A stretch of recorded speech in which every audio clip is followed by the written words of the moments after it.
Fields from Ohio State. There will not be Julian Edelman to catch from him, though. Let's welcome in the one and only Mel Kiper Jr. Mel, top of the morning to you. And that's where I want to start, Mel, with New England. If they trade up and get Justin Fields, would that be the steal of the draft? Could be, Molly. I think he's the second best quarterback in this draft, and we've seen the third quarterback, fourth, fifth, and sixth quarterbacks over the years turn out to be a lot better than some of the guys went ahead of them. And I think that'll be the case again with Justin Fields. If you can get him at 10, if he even drops a little further than that, which was a possible. I thought about maybe Denver at 9, New England at 15. Could they just sit there and wait for him to fall in their lap? I didn't think so, Molly. That's why I have New England jumping up to 10 to get Justin Fields in a division where now you have Tua, Zach Wilson, and the great Josh Allen. So all of a sudden now you are a team has to close that gap or even things up in terms of your quarterback in a division you dominated with Tom Brady for 20 years. Molly, step aside for a second here. I got to get at my man Mel Kiper Jr. I mean, what the hell? I mean, Mel Kiper Jr., my brother, what's going on with you? What do you mean? It could be the steal. Well, why wouldn't it be the steal of the draft if Justin Fields were to end up with the New England Patriots? Is there something else that could be a bigger steal than that, Mel Kiper? There's more players in the draft than quarterbacks, Stephen A. So it could be one of the steals. But I'm with you. If he ends up being where I think he will go based on my rankings, but there are teams that have him as the fifth quarterback and disagree with me on that, Stephen A. So there's no consensus on Justin Fields being eventually a great quarterback in the NFL. I think he will be. But to answer your question, for me, yes, he would be a steal. For other teams, they would say, no, he's not a steal. He's going about where he should, or probably maybe even for some of those teams, maybe higher than he should. Mel, educate me about this. Have you seen a situation where a guy ends the season and he's projected as a clear number 2? Not a game has been played since, no turnovers, no interceptions, no nothing. And somehow, some way, he's fifth now. I mean, you got Trevor Lawrence ahead of him, which is always the case. Now Zach Wilson's ahead of him. Trey Lance arguably is ahead of him. Mac Jones is ahead of him. He's going from 2 to number 5. How do you explain that, Mel Kiper? How does that happen? Yeah, it happened to me. I had Josh Allen going number 1 in the draft a few years ago, Stephen A., and he ended up being the third quarterback taken behind Baker Mayfield and Sam Darnold. Remember when Aaron Rodgers came out 2-3 weeks before that draft, he was the number 1 pick overall ahead of Alex Smith.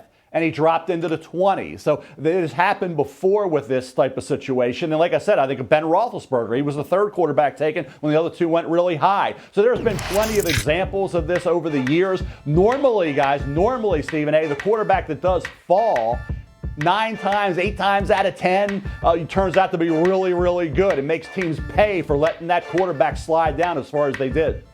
What about this? I brought this up yesterday because I haven't seen. Mel, I'm not you. I'm a busy man. You're a busy man. But damn it, you're the football guru. I got to cover all of these sports. Okay, Mel Kiper Jr.?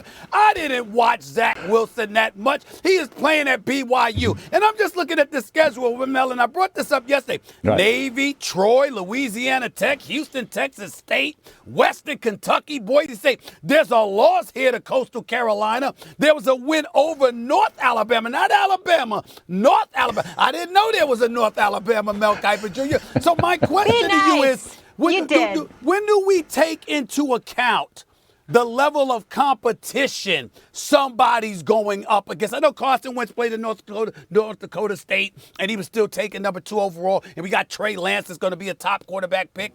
But I'm looking at Zach Wilson. How much attention should we pay to the schedule he went up against?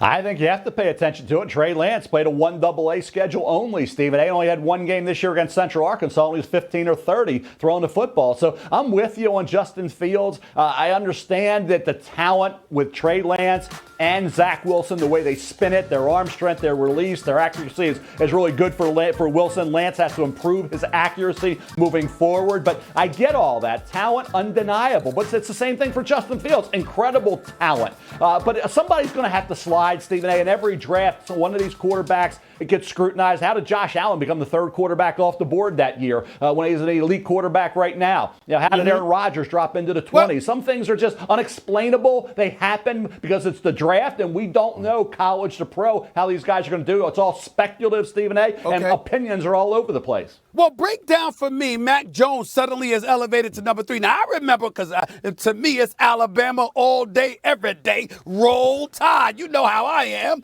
But I like Mac Jones. The flip side to it, though, you had people, I remember at one point, he was considered a middle to late first rounder. Now they talk about San Francisco loves him at number 3. What is it about Mac Jones that we can look at and say, number 3 overall pick? Okay, that makes sense for Kyle Shanahan and John Lynch in San Francisco. What is it about Mac Jones that we should be looking at, Mel?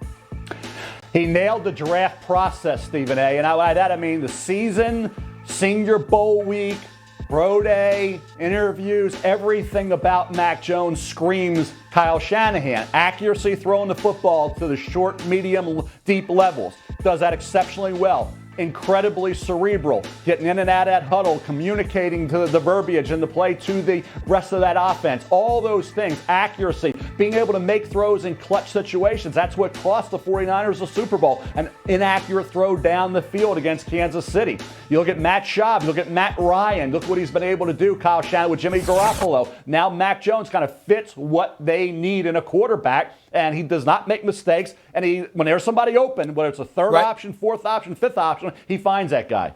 Let me transition to the wide receiver spot for a second here because, I mean, Devontae Smith is something special. We saw what he did with the Tide, Roll Tide again. But you got this kid, Jamar Chase. I mean, at LSU, he sat out last year. Why is it that Chase would be taken ahead of him, particularly when you've got them pretty much potentially going back to back with a 5th and 6th pick in the draft? Why is it that he would be taken ahead of Devontae?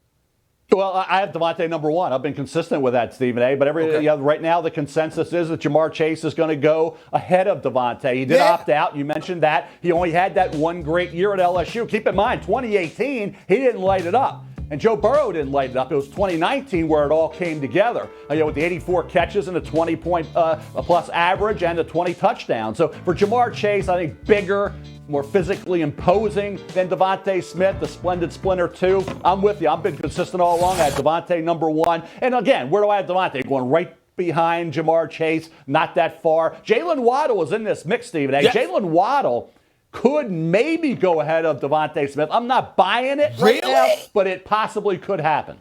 Wow. And by the way, with Cincinnati, you got Burrow as your quarterback.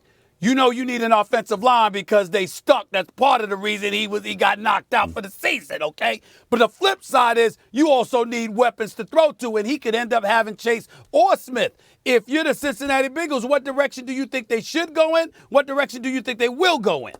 Toughest call of all the mock first round that I did in terms of making a decision there. I had Chase typed in the computer. I took him out and put Sewell. I was thinking Pitts, but then I had Pitts going early. Here's the thing, Stephen A. When you think about Jamar Chase, yes, he would look great in a Bengal uniform. No question about it. But you have Tyler Boyd and you have T. Higgins, first pick in the second round, who had a really good rookie year. You can find, I have 35 wide receivers with grades inside of 4.5 rounds. I have 14 going in the first 2 rounds. You can find receivers. You cannot find left tackles like Penei Sewell. And I like Jonah Williams, but is he more a right tackle? Riley Reese on a 1-year deal. The veteran playing right tackle. Sewell could play guard as a rookie and improve that line, as Ogden did as a rookie in Baltimore. Play guard, not tackle. So for me, Sewell makes more sense because you got to keep Burrow coming off that injury healthy. He's not going to be necessarily even ready for training camp for a reason. He got hurt, a significant knee injury. I think that supersedes getting a target like Jamar Chase.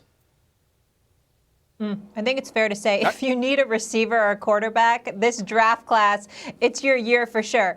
Mel, we'll continue to talk to you. We're just over 2 weeks away. Hard to believe. Oh, Molly, I thought you had a question. I'm not finished with Mel. I got one more question for Mel right